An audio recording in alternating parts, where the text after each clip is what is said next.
अपने शरीर को बलिदान चढ़ा दो। किसको? रोमियो 12:2 कहता है अपने आप को परमेश्वर को चढ़ा दो। इसका मतलब जैसे आप परमेश्वर को चढ़ाएंगे, आपके अंदर परमेश्वर की बोली, परमेश्वर के स्वभाव, परमेश्वर की बातें आ जाएगा। उसी प्रकार जिस तरह आप सेवकाई के अंदर है, अगर अपने आप को अधीनगी में डाल दिए, वही ग्रेस आपको, वही बोली, वही टैलेंट, वही सब चीजें कलीसिया को मिलना शुरू हो जाती है, कलीसिया के लोगों को। Hallelujah, praise the Lord. कहता है अपने अनैतिकता में बह गए, अपनी अनैतिकता में, अपनी भावनाओं में लोग बह गए। नहीं तो सेवा कर कर के लोग आनंद करते। सेवा में क्या करते लोग? आनंद करते, खुशी मनाते। सेवा ऐसा परमेश्वर ने कहा जो मेरी सेवा करेगा पिता उसका आदर करेगा। अपनी नैतिकता में, अपनी विचारों के अंदर जाके वो दुष्ट बन गए, जाके झगड़े में फंस गए, जाके लड़ाइया में हो गए, जाके गलत गलत कामों में चले गए। और ये अनैतिकता है, ये अपनी भावनाओं पे प्रबल होना, अपनी सोच विचारों को जाहिर करना। जबकि हमें जब सेवा में है तो हम एक अधीनगी। इसीलिए यहां कहा आज्ञाकारी बालकों के समान, ना कि अज्ञानता के। आज्ञाकारी, आज्ञा कौन मानता है? बालक। बालक के समान। यीशु मसीह ने क्या कहा? जब तक तुम बालक के समान न बनोगे तब तक स्वर्ग के राज में प्रवेश न करोगे। अगर हम इसमें ना होते तो आज हम आनंद करते। इसलिए सेवा में लोग आते हैं, उसको दिखता है ट्रबल है, वो चले जाते हैं।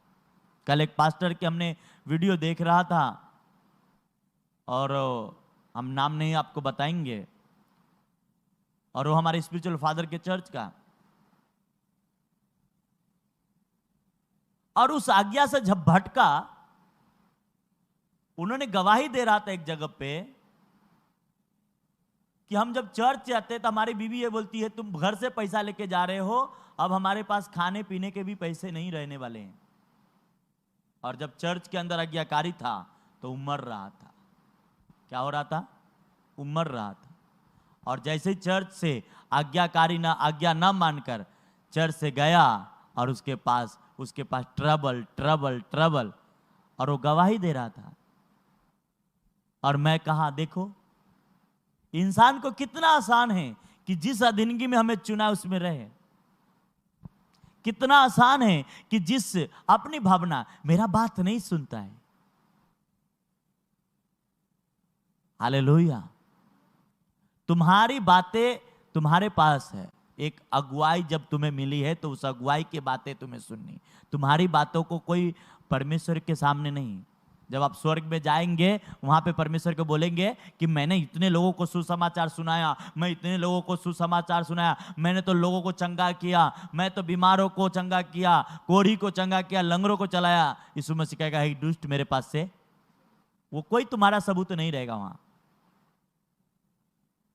Hallelujah, hallelujah. बाइबल में लिखा है अगर तुम्हारे भाई को तुम्हारे खाने से ठोकर लगे तो खाना मत खा। हाँ, इसका मतलब हालेलुया। यहूदी लोगों का आत्मिक वंश कौन था? किसी को मालूम है आज? आत्मिक वंश था उसका, जो जाति था उसका नाम था फरीसी। वो उसका आत्मिक वंश था यहूदी का। पर कैसे गया? यही नैतिकता में, अपने विचारों के अंदर फंस गए। इसलिए आज लोगों को बाइबल नहीं समझ में आती। ना तो बाइबल समझ में आती है और ना ही तो परमेश्वर की आवाज को उसको समझ में आती है कि कौन सी आवाजें परमेश्वर की ओर से हैं और कौन सी आवाजें शैतान की ओर से हैं। अगर ये हमें समझ में आ जाए तो हम सही समय पे कटनी काटेंगे, हम सही समय पे अपनी ब्लेसिंग को ले लेंगे, हम सही समय पे अपने आशीर्वादों को अपने पास ग्रहण कर लेंगे। अपनी भावनाएं, अपनी विचार। हालेलुया। बहुत सारे पति पत्नी में नहीं बनती, क्यों? क्योंकि तुम मेरा नहीं सुनता, तुम मेरा नहीं सुनता, तुम मेरा नहीं सुनता। क्यों? क्योंकि वह अपनी अपनी बातें रखनी है, एक दूसरे के अंदर की बातें अपनी पास रखें। अगर जिस तरीके से आप अपने पति की भावनाओं पर रख लिए, पति का काम है अपनी पत्नी के भावनाएं पर रख लेना। उसकी भावनाएं, तब भी आप एक अच्छा फैमिली होगा, तभी एक अच्छा परिवार होगा, तभी एक अच्छा बच्चे होंगे। जब आप ये नहीं परख पाए, तब आप ये नहीं जान पाए, आपके घर के ट्रबल ही ट्रबल रहेंगे। क्यों? क्योंकि भावनाएं, अनैतिकता ये आपके नुकसान पहुंचाएंगे। पर परमेश्वर यहां वचन कहता है, इसलिए मैंने इसे कहा, इसे वापस आई पढ़ाऊं। आज्ञाकारी बालकों के समान अपनी अज्ञानता के समय, पुरानी अभिलाषाओं के समान नहीं, पुरानी के जैसा नहीं, बालकों के समान आज्ञाकारी बनो। आज्ञाकारी क्या है? जोखिम से, आपने संडे सुना है, आज्ञाकारिता क्या है? जोखिम से बचना।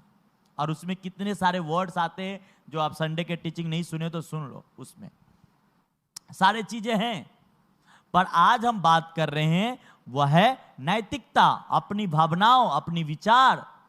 जो लोग चाहते हैं मेरे अनुसार होना चाहिए, हम चाहते हैं मेरे अनुसार होना चाहिए। अगर अपनी भावनाओं को, आपकी भावनाएं आप पे दिमाग पे प्रबल हो रही है, आपकी नैतिकता आपके दिमाग पे प्रबल हो रही है, और फिर आपकी सेवा में भी गलत कदम जा रहा है, आप अपने आप को अधीनगी से दूर होते जा रहे हैं। नहीं तो परमेश्वर कहता, अगर इस पे तुम नहीं चलते होते तो आज परमेश्वर की सेवा में तुम क्या करते होते? आनंद करते होते, आनंद से रहते, आनंद से खुशी मनाते, आनंद से रहते। सब चीजें तुम्हारे घर में होते, सब ब्लेसिंग तुम्हारे घर में होते। Hallelujah, praise the Lord.